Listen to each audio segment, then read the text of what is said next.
Welcome to episode 9 of a live podcast on catalyzing radical systemic change. The header of today's episode is real estate as a driver for change.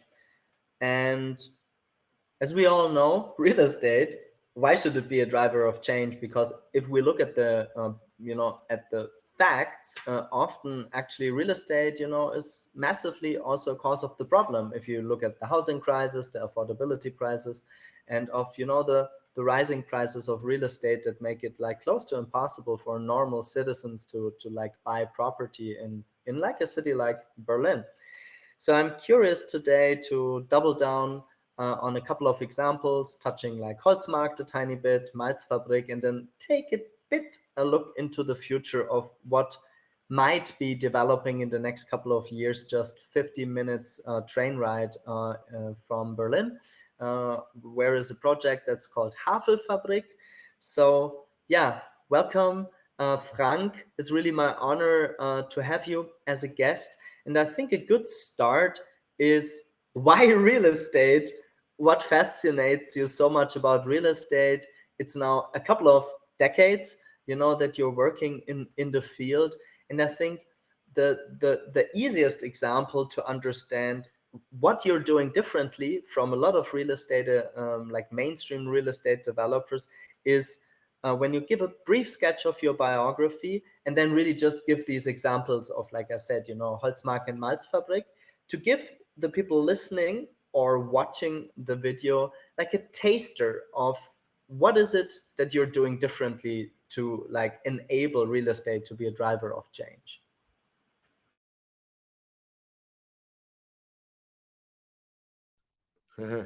Yeah, thank you very much, dear Alistair. Yeah, I'm glad to be part of this podcast and to tell you all about you want to know in terms of real estate. And you are absolutely right. It might be like a paradox. There is Frank, and maybe so far about me as an environmentalist, even as an environmental activist, a very um, anti-capitalistic person or soul, trying to uh, be as an entrepreneur for impact, and then as a real estate entrepreneur. So wh- how is that? How is that possible?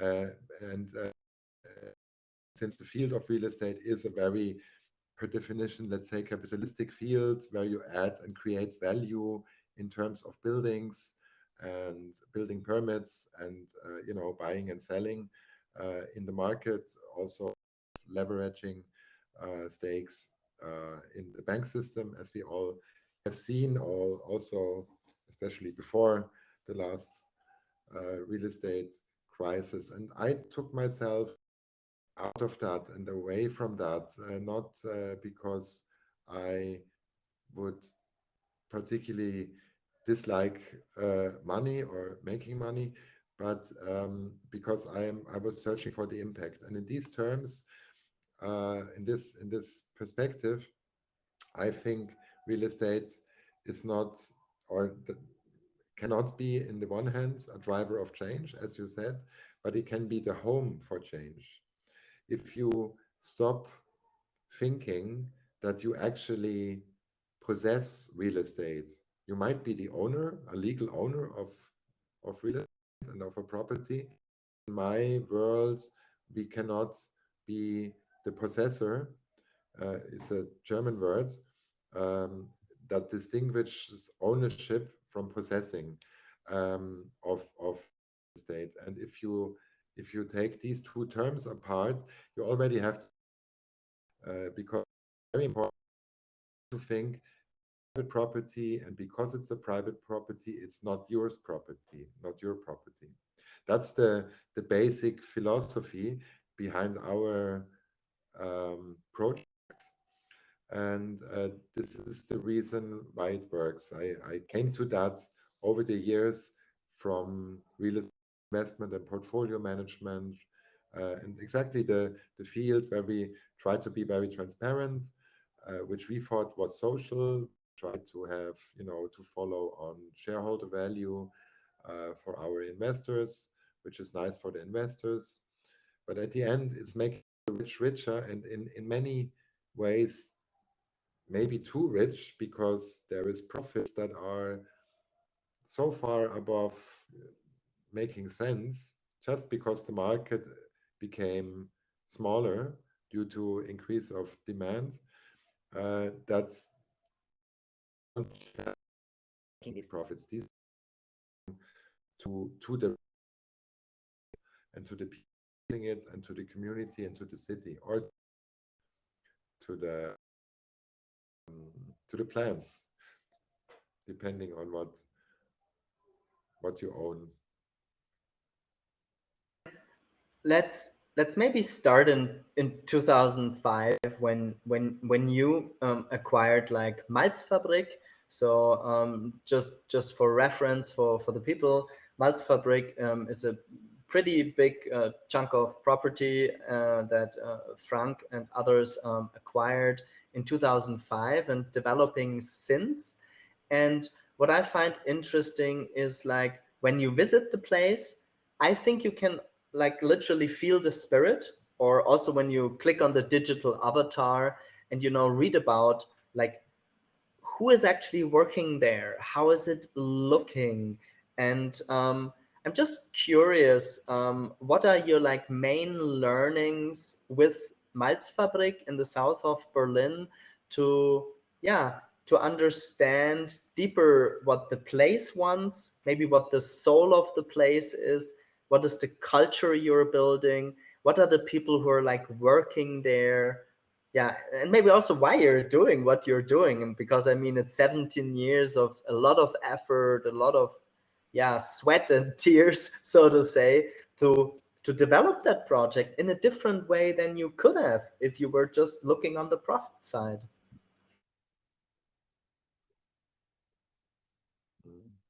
Yeah. Yes, yeah.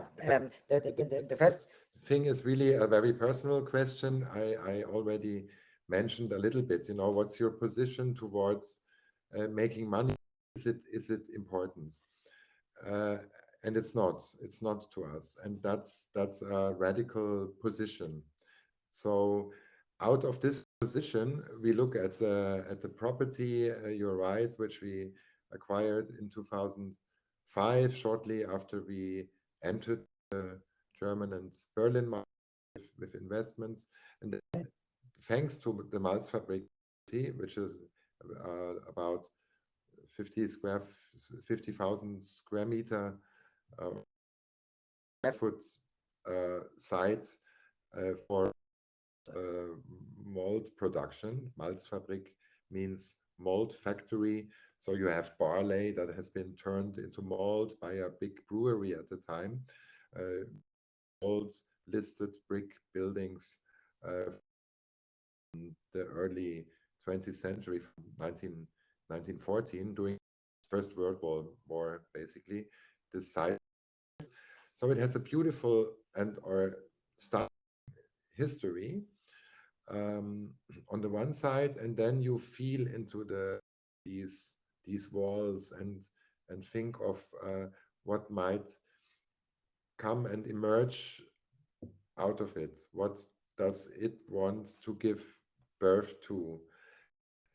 And as a owner, it's all about letting go to those feelings and say, okay, this feels right.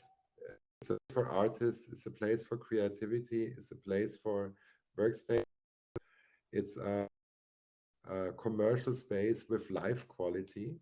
That's what we call it as well. And it's a biodiversity place. We have city farming there, we have green impact companies, we have green teaching institutions there. Beautiful that I did not choose from the beginning. I just gave the site a purpose, and then they came automatically. It sounds a bit magical, but it's all about letting go and trusting into that process. And this is real estate with purpose-driven development. and the purpose drives the real estate. And on the really trusting that process and not calculating too much. And if you do that, and that's proven, but we were actually able to prove that now with Malzfabrik, it becomes also economically. It's going to be, as you enter the site, you don't feel that you are in Berlin anymore. It's a different place. It's just a beautiful place that is itself. It lives itself. It knows what it's there for. And you can feel that. And the tenants and our clients, they can feel that. And they all love it. And we don't have, we don't have any vacancy anymore. We have a long waiting list. Everybody wants to be there. So that's pretty economical. In that sense, it also makes, it's even funny that some people in the real estate industry say they want to know how to do it. And I just have to tell them, yeah, if you want to do that, you're happy to copy that idea, learn about real estate. So if you were to compress and tell people what are the most important learnings of these 17 years, what can other real estate developers learn from your experience of developing like Malzfabrik in the south of Berlin? It's first of all, also firstly, it is we also call it curating the. We are designing the place, curating all people, all stakeholders of this place, out of a purpose, and that means authentic,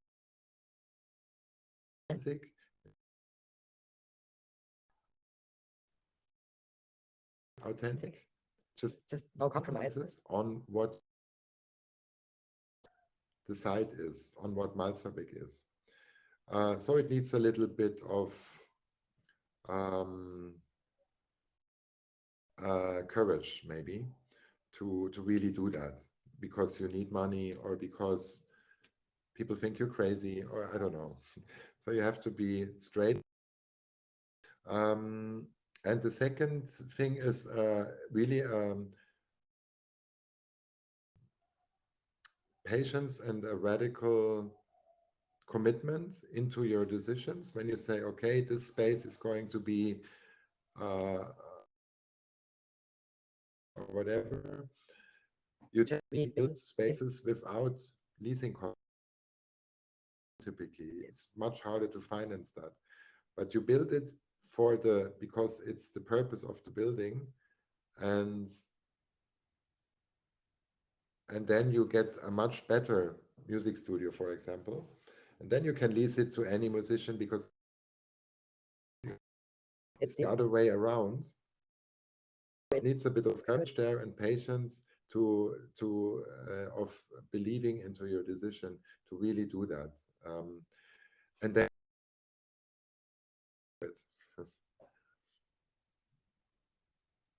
the let's do it space. So I remember that when we were sitting in a regional train in a beautiful late spring, early summer day, must have been May last year, 2021, and going to Berlin Central Station, we were putting in our bicycles and we were taking the regional train. And after 55 minutes, we were getting out of the regional train into a beautiful small town, not a village, a small town, like roundabout, depending on how you count it with all the surroundings, like 6,000 to 10,000 people living there at the beginning of the Mecklenburger Seenplatte, which can be translated into something like a compound of around about 1,500 lakes that for like miles on end or kilometers on end stretch just with really stunning beauty, like amazing water quality, but still close to the lake. And there is what is called, at least as a working title, like the city quarter Havelfabrik, which basically means factory at river Havel. And again, the river Havel pretty much translates into a river being 1,500 lakes, which is like really unique in the whole of Europe. So um, how did you stumble over that property? What's the myth of founding that beautiful, let's say, piece of land, and what makes you excited in developing that into like a city quarter?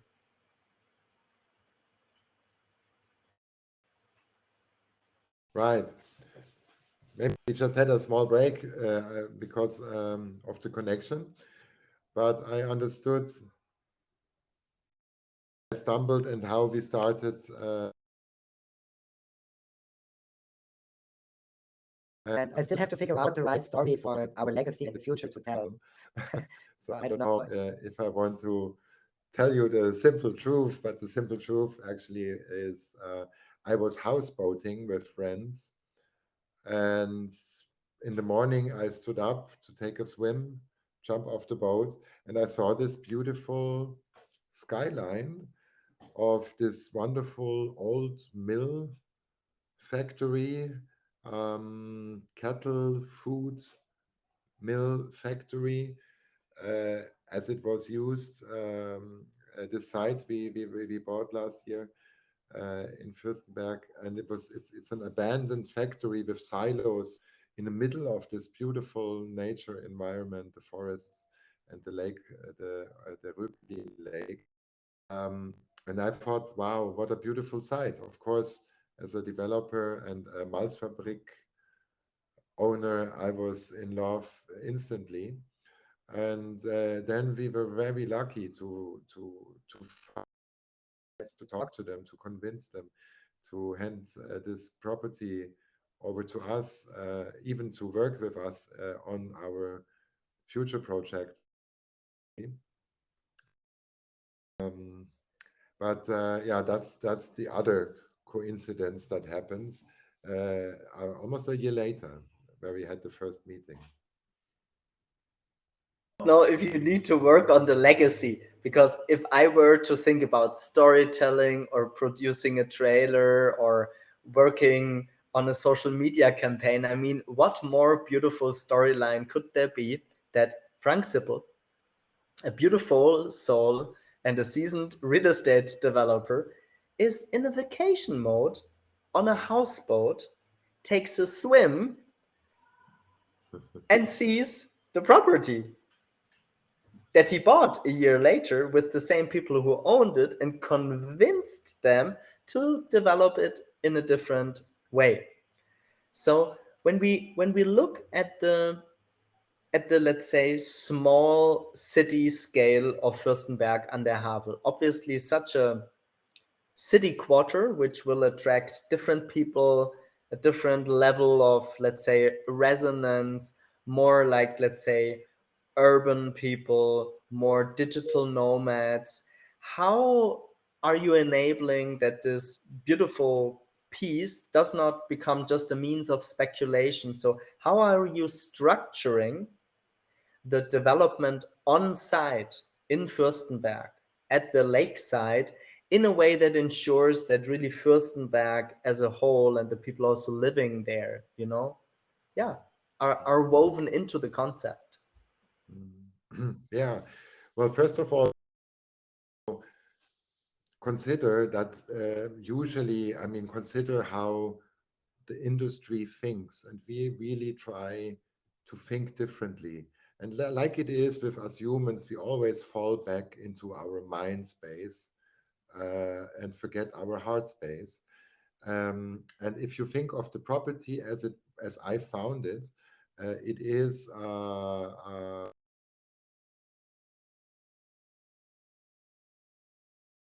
call it in Fürstenberg terms, which is a small town, as you said. It's directly next to the main station,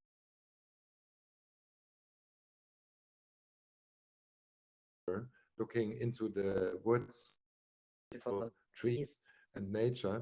So it is the entry point from urban to nature automatically, geologically. And if you look at the site itself and the governmental purpose of the site, we take full with condominiums and holiday apartments, right? And the first step we did there structurally was to cut that by at least 50%. So we will have maximum 40% resident, 50% residential use is commercial, it's office space, is atelier space for artists, event space, gastronomy, and all that combined, also culture. And if you combine all these usages next to the living usage, the residential usage, that's why we call it city quarter. That's the definition of a city quarter, and it's very social and sustainable because city quarter means we have no exclusion of usage. We have 360 degrees of stakeholders on that side. Everybody is welcome. Everybody can do something there and is right there. It doesn't matter if you want to live there or sleep and spend holidays, or if you want to work there. And but it's the right mix. That's the mix, and the mix is the key in the structure. That was the first step we did, structuring that mix. And the second step we are just about to do now, after we bought the property, the base, after we executed the base transaction now in the acquisition process, we try to find with more money we will and would obviously need to develop the site in the future. And before we collect money blindly with our business plan and all these things we have a financial plan, but it's very dynamic and it's actually not so important. The capital needs to be sustained and paid off with a certain return.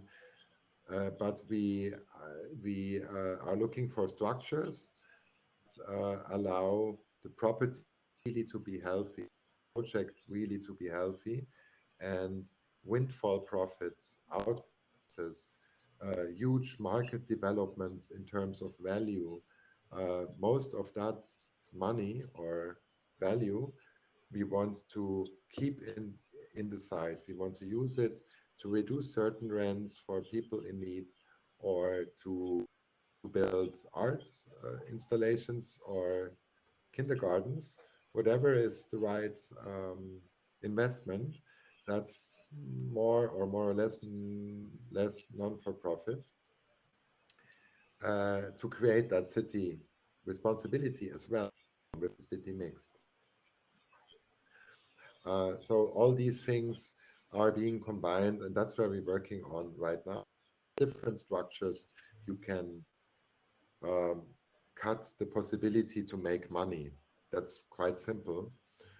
That's what it is. And the other thing, which is maybe a bit more work, is to find the right investors that are looking for impact rather than making more money than you would expect in any real estate fund. You know, I mean, we are talking about money that is like above a nice return anyways. It's maybe a lucky punch, but it causes the greed of investors. It says like, okay, I made 10%, 20%. That's nice. Versus I tripled my investment. That's super, uh, super nice. And that's what possible in our case. We don't want that anymore because it causes too much collateral damage. Yeah, thanks for mentioning the collateral damage. So maybe towards the end of our session in English today, um, when we look at the timeline, because I certainly know that, I'm curious to sense also into those people in Berlin who German, but who live there, were digital nomads, some of which like are founding members of companies, some of which are like decently paid or got shares in startups in Berlin. So for many of this, actually, Havelfabrik is a very beautiful, place to invest in. And maybe before I ask the last question of today is, when I got you right, obviously people will get a return on invest. Yes, but Mhm. it's more about the impact side and a decent return on the, let's say, financial capitals involved, and less, let's say, about like an excessive ROI to be expected. So we're recording this January 25, 2022 live, hopefully with not too many, let's say, physical bumps in the recording.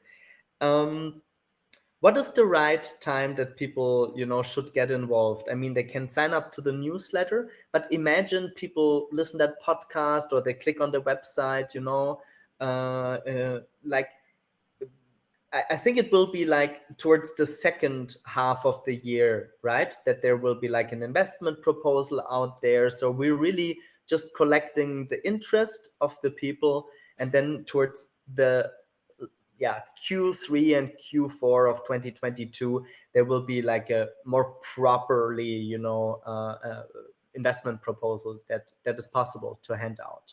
And the timeline overall, if I got it, is like 2 years of permits and structuring and stuff like that, and then like building will be starting in like 3 years or so, roundabout, right? For this project, which is the main project we are going to have and to do in the next years. That's right. These numbers are about correct. And but everybody can. It's not about raising money. We are happy to talk to everybody who is interested in investing, and also in impact investing and making a difference, and also securing his capital, which is quite safe with a real estate asset. But also any person that is interested in that region, we really want to open the region up. We want to synergize and synchronize Berlin with the state of Brandenburg, which is around Berlin. Berlin is an island of Brandenburg, but probably many don't, of the Bundesland Brandenburg. And there were actually even plans of the government. I don't know if you heard that, Alistair, but there was a plan to merge Berlin with Brandenburg. Mm. It almost happened. So these two states are very, very connected in many ways. And it's a huge chance because also the government of Germany is very interested in developing Brandenburg, which is um, the state where the city of Fürstenberg is located. So also there are a lot of possibilities that the project can have a huge return, also financially. But as I said, first we want to secure that these returns don't go to investors only. And on the other side, we want to invite everybody also to take a tour, a site visit. We did one together already last fall, which was very nice. And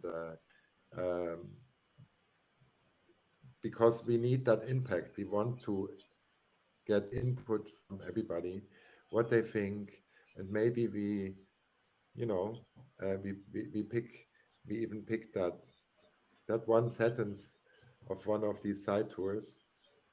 That's how inclusive development works. Yeah, what I find really fascinating, and I think that's a good closing from my side, Frank, is ever since we met, I feel this like deep trust you have that when we cultivate the insights and we don't compromise on our values and our dreams, on the way we want to live and build also business and projects. So almost like this inner vessel, this inner alignment with the trust and the commitment and the perseverance into the project, then aligns almost magically the right forms of capital, the right stakeholders, the right politicians.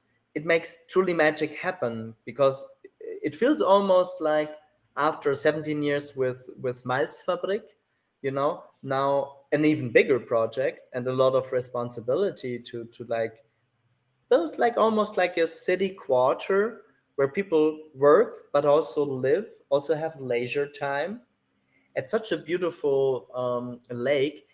Actually is really also a lot of responsibility, and in a positive sense can be like a beacon, right? Really show, hey, this is also how real estate can work when we don't just work on maximizing the ROI, but sure, we need to make sure we cover the cost, of the capital and pay back to those who take the risk of investing, sure, but we're actually taking that place as an example for biodiversity, for inclusive living, for arts, for sustainability, for multiple generations living and working there together.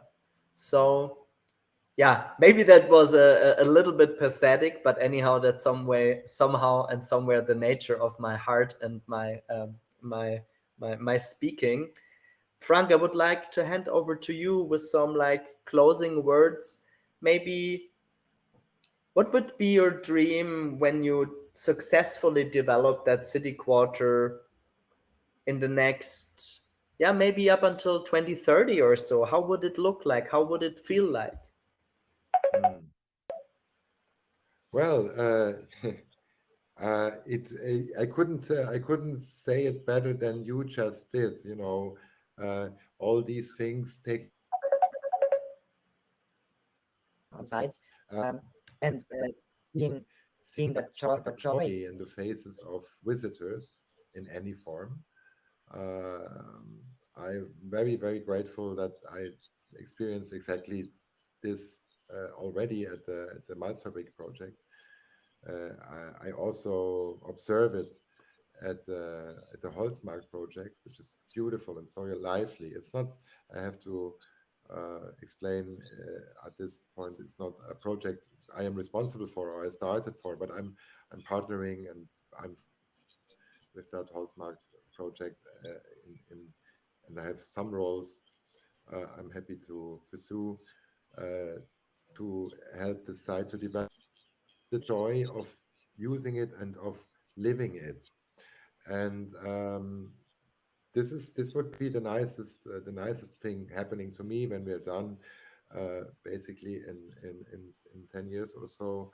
Um, and if we were copied, I'm still looking for ways to scale this form of dealing with real estate, and I would be very grateful and happy if many other real estate developers follow that idea to deal with real estate.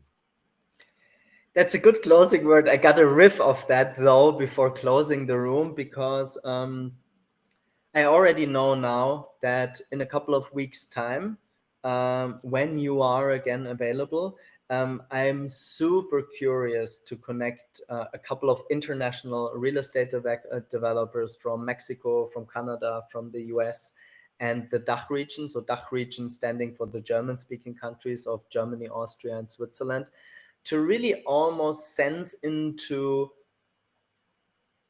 how can we templatize and learn from each other of how we were developing in these like 15, 20 years, and how can we almost hand that over as a Creative Commons license so that other people in real estate, you know, can make use of what we learned to help scale that.